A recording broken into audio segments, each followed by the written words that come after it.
Good morning, he's, she's, theys, and castaways, and welcome to Sarah and Thomas's Survival Guide. Hello.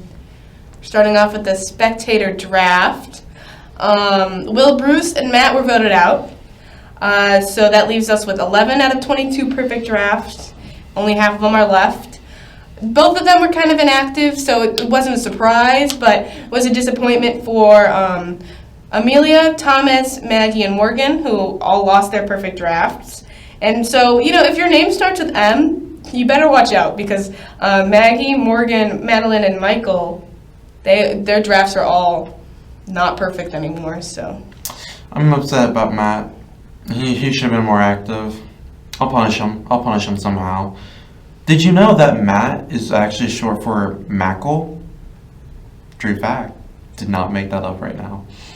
Alright, let's move on to challenge 10. Orange Airport Baggage Claim Scandal. Ooh.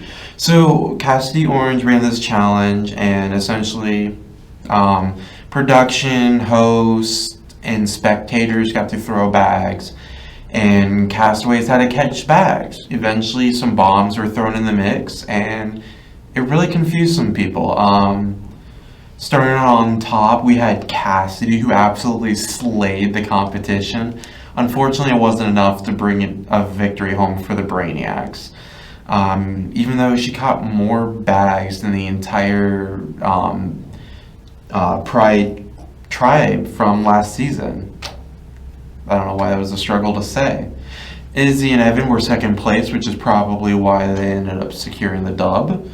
It was a long challenge. It went for a couple of days, surprisingly, to kind of lead up to this in-person challenge that we recently had, which Sarah will talk about here soon. There were 3 times the amount of messages from last season. Cassidy Orange really went in with the lore, that's fun. It's fun. And to put some of this challenge into perspective, last season I only caught 5 bags, which I was tied with Alex, the other production member. And the Castaway voted out, Will Bruce caught 7. So, yeah. Moving on to our next challenge, our 11th challenge this season was the Ferryman challenge.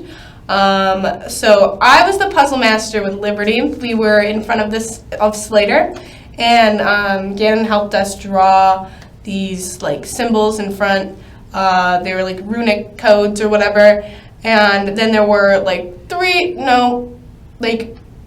more challenges on each side, so like one at Curtis, one at Huffman, and then like one in the middle. So the one at Curtis was like it was trinkets. I just remember that. I forgot who ran that, but they did a good job. And then red light, green light, which was run by Morgan. Banishment, which was on the Huffman side, run by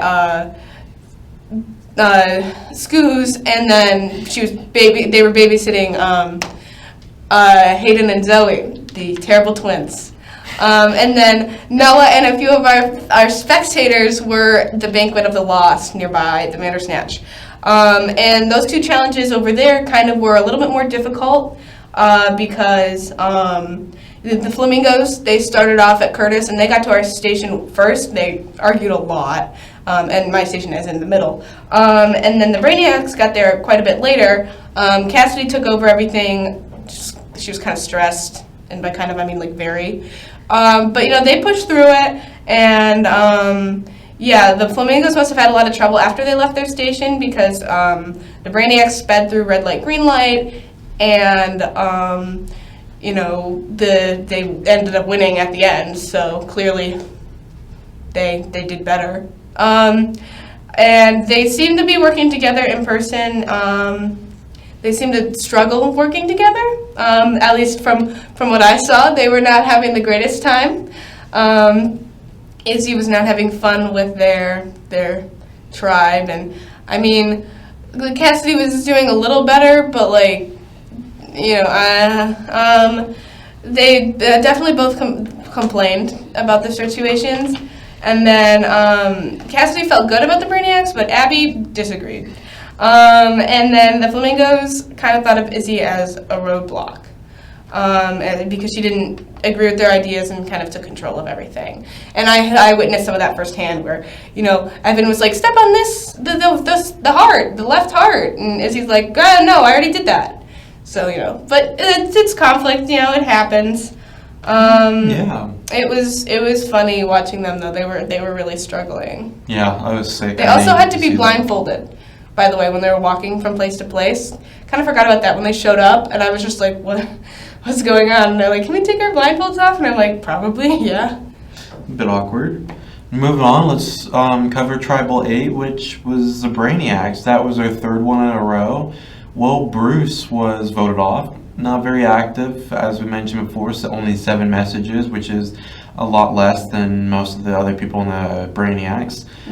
Most of the Brainiacs have kind of bonded together, and really now there's just like an alliance that's just squashing anyone that's not in it. Kind of an interesting way that this season's going compared to last season. He did have some funny moments though. Well, Bruce did. He's on the starboard at least 3 times. Because I was scrolling through it yesterday. That's true. So, at least he did that. He was not entirely inactive. Funny. Did the funny. Then we have Tribal 9. This is the Flamingos finally on stage, finally breaking the Brainiacs losing streak. Woo woo. Matt was voted off. No surprise. We haven't seen him in God knows how long. I think the last thing he did was Cookie Clicker. Yeah, the last message he sent was to his and Bobby's one-on-one, saying, "Hi, Bobby," on the 17th. And, well, today is the 1st, but yesterday was the 28th when he got voted out, right? Yeah. So, that was, 11 days before. I don't even think he knows he's been voted out. Come on, man. You ruined my draft. Maybe he thought he was voted out a while ago and just didn't check. I think he just turned it off at this point, or uninstalled. All right. Moving on to our... also, neither Matt nor Amy voted at Tribal 9. Neither of them voted. That's right. Amy was confused about the challenge and kind of... Yeah. I didn't know much. I wasn't there because I was sick, but from reading, she seemed like... Yeah. Wish. I don't know. She was not having fun with the Coast Challenge. She was really mad at me. She told me that if she had a can of soup, she'd be throwing it. So, I think it's a very iconic line. But yeah, she didn't vote, just like at all at that challenge. So, Liam was kind of confused in his confessional. He's like, who voted for Amy? Amy did. Anyway, moving on to the tribe analysis. The Flamingos appear to be anti-Izzy and Amy, just at least a little bit, which I guess it kind of makes sense because they were the ones swapped onto their tribe. And then the Brainiacs are basically just one alliance now because so many people have been voted out. And if anything, it's like everyone and then minus like Abby and Rachel. But like Abby and Rachel are cool, so I hope they like kind of all combine together. I think Rachel might actually get added to the Cassidy alliance. Probably. And then, okay, moving on to our weekly highlights. Everyone just suddenly became a poet in the baggage claim. Yeah. I don't know what that's all about. Like, there was so much stuff. I think we got a guest visit from Poetry Lad from Dennis and Yik Yak. Maybe. Because there are a lot of messages in baggage claim. Like, there was just so many that were not related to bags. 100%. I guess it's allowed, but...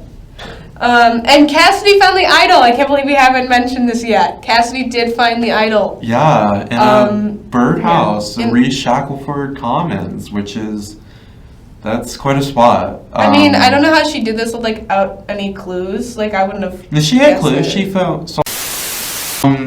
Cassidy, she got a bunch of clues. She found a bunch of clues. She decoded them. You can follow that journey in her confessional, and the code turtle told her, what was it? Find the place if you were a bird. And Evan and Liam got that same message, and they searched one location, the nest, and didn't find it, and so they're like, someone found it already.